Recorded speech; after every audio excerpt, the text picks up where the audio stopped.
লাশ বের করার সাথে সাথে 2 রুম তালা দিয়ে দেয়। আর আমার বড় বোনের কাছে বলে আমি যদি কোনো কথা বলি তাহলে আমাকে বাড়ি থেকে নামায় দিবে।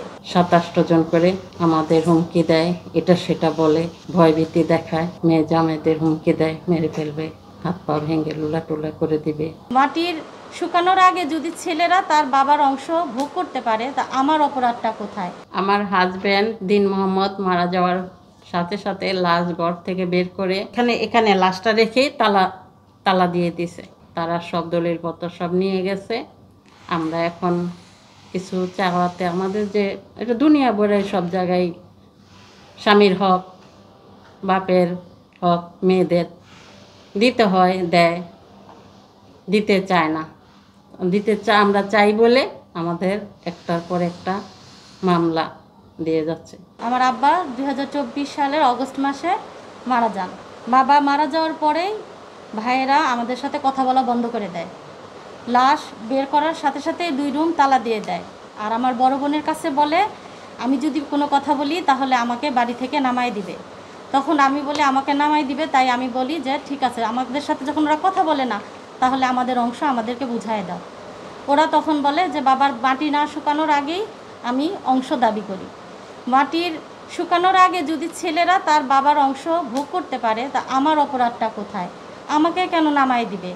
আর আমার আব্বা আমাদেরকে নিয়ে এই বাড়িতে একসাথে 6 বছর ধরে আছে, কিন্তু আমার ভাই গত 4 মাস আগে, বাবা মারা যাওয়ার 4 মাস আগে আমার ভাইকে আমরা সবাই অনুরোধ করে উঠাই। আমার আব্বা আমার ভাইদের উঠাতে চায় নাই। ছোটটা বাসায় থাকতো শামসুজ্জামান রবিন, কিন্তু বড়টা থাকতো না। বড়টারে বলে উঠানোর পরে এখন ভাইয়ের বোনের সম্পর্ক আমাদের অনেক সুন্দর ছিল।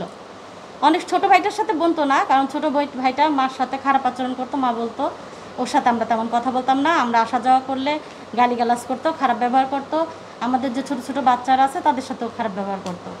কিন্তু বড় ভাইটা ভালো ছিল, কিন্তু বড় ভাই যে চেঞ্জ হয়ে যাবে বাবা মারা যাওয়ার সাথে সাথে আমরা বুঝতে পারি না।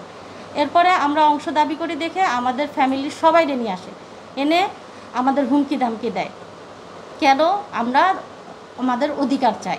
ওখানে আমাদের আরেকটা যে ফ্ল্যাট আছে ওখানে আমরা ওইটা দাবি করি, সেই কারণে ওটাতে বলে যে আমরা কেন চাই, আমাদেরকে মামলা দিছে কেন চাই। আর বাড়িতে সন্ত্রাস টাইপের লোক নিয়ে আসে 27 জন করে, আমাদের হুমকি দেয়, এটা সেটা বলে, ভয়ভীতি দেখায়, আমার মেয়ের জামাইদের ভয়ভীতি দেখায়, মেয়ের জামাইদের হুমকি দেয়, মেরে ফেলবে, হাত পা ভেঙে লুলা টুলা করে দিবে, এরকম ভয়ভীতি দেখায়। আমি খাওয়ার খরচ, আমার ভরণ পোষণের জন্য আমি যদি একটু আবদার করি, আমাকে ছোট ছেলে মারতে আসে, ছোট ছেলে মারে, বড় ছেলে বকাঝকা করে, অত্যাচার করে, এমনকি একটু ছাদে আমরা যেতে পারি না, গেল আমাদের খুব খারাপ আচরণ করে, বকাবকি করে, গায়ে হাত দেয়, মারে। তারপরে এটা করে রবিন শামসুজ্জামান ছোট ছেলে, আর আক্তারুজ্জামান বড় ছেলে, সে বকাঝকা করে। এটা দুনিয়া বইরা যেমন দিয়ে আসছে সবাই, আমরাও চাই যে দুনিয়াতেও আইনও দেয়, কোরআনও দেয়, সব জায়গায় দিয়ে আসছে, তা আমরাও সেইভাবেই চাই। আমরা তো বেহেন চেপে চাই না, আমরা যেভাবে হক যেটুক যেভাবে পাই আমাদেরকে সেইভাবে সেতটুকু দেব।